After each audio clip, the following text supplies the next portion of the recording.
I'm Jay Rosenthal. I am Krista Raymer. And this is Pot of Flowers from Toronto, Ontario, Canada. Second show, 2023. Yes. And we have a special guest. A return guest. Yeah.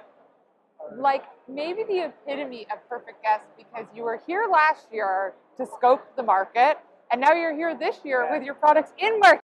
As I joke, a real boy now. You got a little You grew up. craft booth, we're out there. I like it. It's fantastic. It feels really good to have actually done that full circle, and that made it last year meaningful. It's like it could be money well spent and time well spent to now launch in Canada, which I'm really excited for, more than I am so in most of America. Why? Well, Why? Well, because here I actually get to deal with the real government. They pretend you're dealing with the government of America, but you're actually not. Right. And there's no recourses. No one pays you. The taxes, all the things. It's Here nice to deal with real bodies and real institutions and real regulations. And I know people complain about the excise tax here, but at least it's worked in, and we know we're going to get paid a certain amount. I'm okay with that. It's interesting you say that, because there is, so far... What a fresh perspective. I know. Well, Wow. But I say this often because you may not like it for all the reasons you said, but it is stable. People will pay. The money flows. Yeah. You won't get 3 months down the line like, oh my God, I have a 90-day invoice that's not paid, because Completely. The I people here are have paying. to stop selling because it's that's not a real business if no one's paying for your product. You can have all these revenue numbers, and the money's not coming back in. You're actually in a worse position than you were before because you lost the money for packaging, you lost the time, and the actual product. Exactly. So no, the amount of stores that have sold the product too, I'm like, sorry, there's no money. But it's you've sold the product. It's not like it's still sitting on your shelves. Right. That's one thing. I'm happy to work with you guys to get it sold. But when you've sold through the product and you're not paying, we got a real disconnect. So that is a major difference, U.S. to Canada. Yes. So that is why the excitement is here, and I'm happy to do more with less here. Yeah. Oh, that's fun. Yeah. The podcast can end now. Yeah. No, just Thanks, kidding. guys. But talk about that, because obviously you were at the show last year, scoping things out. What does the process look like for you to go from that show to now, getting your operations set up? Weirdly seamless. Just got really lucky with our LP up here. They're out of Newfoundland, Oceanic Relief, who I love dearly. And, we deal with a little bit of constraints on the shipping and stuff from out there, but they have 9 retail stores in Newfoundland, so it was an automatic distribution, so that was great. Didn't have to put a whole bunch of money into marketing and all that kind of stuff. Still did, but it's went out there for the George Street Festival about a month and a half ago. That was wild. Got my real Newfoundland roots. Yeah, we spoke just before you were going there. I was like, you're about to unlock a new level of Canadian. Thank God I did something else. The first 3 days I was just walking back and forth in my hotel in George Street. I'm gonna go mad. I feel like it's what Willy Wonka feels like in the chocolate factory after so many days. But got out there, went golfing one day, so it's cool. I got to experience it. This is the second time sort of Eastern Canada has come up in the past couple of conversations here. Yes. And it is a unique part of Canada. The unique part of Canada, being there is unique, all those things, and you were in the far east. I didn't realize, I started getting these emails at 4 o'clock in the morning, and I'm like, why? What is it's not going 4 o'clock on? in the morning there. It's not. I was like, oh, they have an extra hour and a half. I got to prepare for that. And The half hour is the weird part. Yeah, why? Yeah. No, it's on this line. It's no one else is on your time zone. Right. But even now when I schedule send emails, I don't do it for 4 a.m. because then they think I'm awake. So I just do it at 6 a.m. so at least I'm awake when the first one You get comes them mid-morning at 7:30, Yeah. to be honest. But there's something unique about being there and the people and the place. But there is also a nostalgia from the rest of Canada about sort of Eastern Canada and sort of what it represents, the people, the place, and it does come across in how people view that part of the country. Yeah. And I'm not even from here, but we view Maine that way. There's some nostalgia The and romance. stereotype that is East Coast Canada.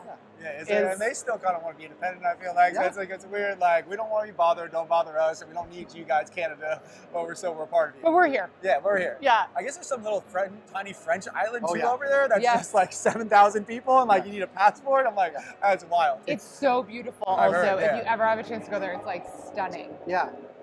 It is, talk about the products that are available here now. So here is, we're doing a live resin disposable vape. I have one in my pocket. It's the only, where did it just go? Deep pockets. Deep pockets. Deep pockets.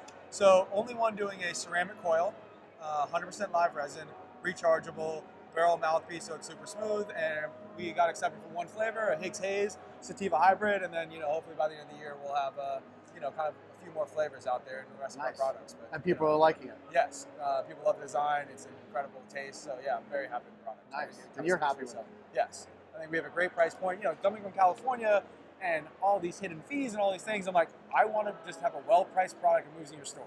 And I think we finally have it. I'm walking around, we're $10 cheaper than distillate. I'm like, okay, I think this can actually work. Good.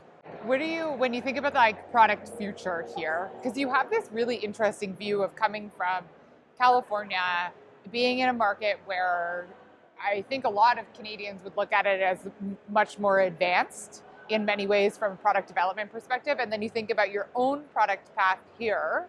What are you thinking about for like the next 60 days?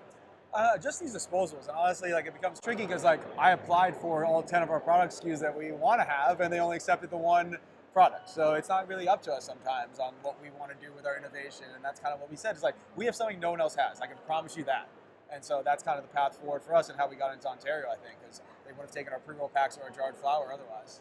Right. Well, and build the trust, I guess, Yeah, right? once you're in with one, good retail relationships, good sell-through, and I think we've worked from the inside. Land and expand. Yeah, exactly. And you know, as you I talk don't know, about, but we should be talking about that all day. Pretty good. you know, like you look at the data, like I'm 38, about to be 39 on Friday. You know, we're still flower smokers. We're still, you know, our introduction was cigarettes to smoking. So obviously we're going to go to joints. The next generation, their introduction was vapes. So they're not going to go pick up a joint if they don't know that form factor. So especially with the live resin, it feels good to stay true to being a flower brand. Like I don't want to do distillate. So it's still a flower brand for next generation of kids that feel more comfortable smoking a vape. It's also being really in touch with like what the values of customers are, how they want to consume. When you think about like the data in that piece, and you're talking about also showing up to provinces, like that's a very different interaction to get into market than in the US, where Absolutely. you have like other products in market.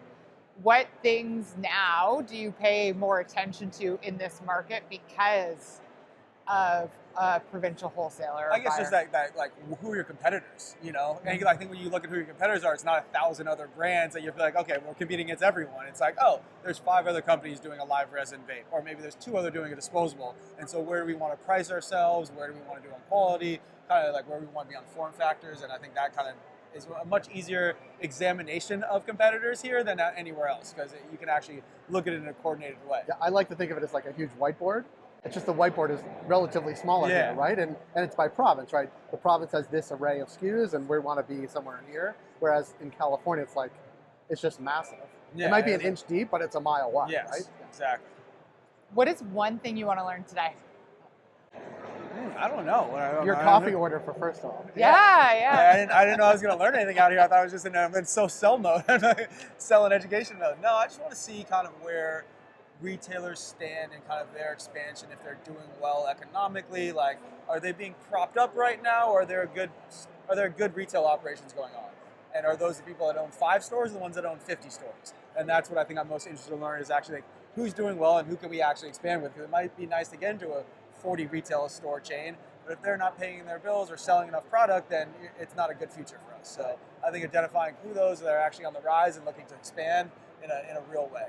I think you have this like really interesting perspective of that also in trying to be forward thinking and saying where's the sustainability in the market and who are going to be my partners that I can ride with because of it, because of what you have seen in California and I'm sure Michigan as well. Yeah, it's always the bigger chains that are ones that like don't pay their bills at home and like, you know, stocks are worth 1 cent. I won't name names, and you're just like, oh, that's like, I would be out of business as a brand if I gave you $500,000 in product that you aren't going to pay me for. So you'd have to be very careful, especially in our position of, you know, being a smaller brand and not as well financed as some of the others. It's also, I think, advanced industry thinking, right? Of course, a lot of the brands and the LPs in Canada are like, we got to get those provincial deals. Great. That's like really step 1. Getting the license, getting provincial is step 1. But it's like, okay, that's really only step 1. Yeah. Right? That's when the game begins, because now we have to work with retailers. Who are the good retailers? Who do we want to buy our product? Like, you're really thinking way down the supply chain than just getting into provincial. And I think that's why this, you know, our deal with Oceanic and launching in Newfoundland was so successful, is because they had those stores. And it was like, okay, at least we know some data, some, you know, customer reviews. We know what we're dealing with right away, rather than, okay, we have a product. Like, then there's whole other step of like, okay, we found a partner to fill it. Who are we going to sell this to? Right. Yeah. Right. Which we'll find out this week in Ontario for me. So I guess there you go. Here to the other side. buyers. Yeah. Well, I'm down. I like that product. It's great. Yeah. Well, I got you guys, you know, come by C11, you know. See you there. What's the number? C11. C11. We'll be there.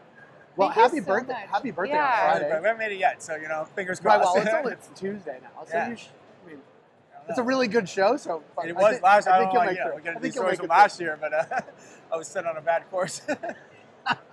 We appreciate you, your time. Thank you guys so the much product. for having me. Thanks you. Always Thank lovely you, to be and, on, and See you next year. See you next year. Yeah, with hopefully new products and all things. Thanks, man. Thank you.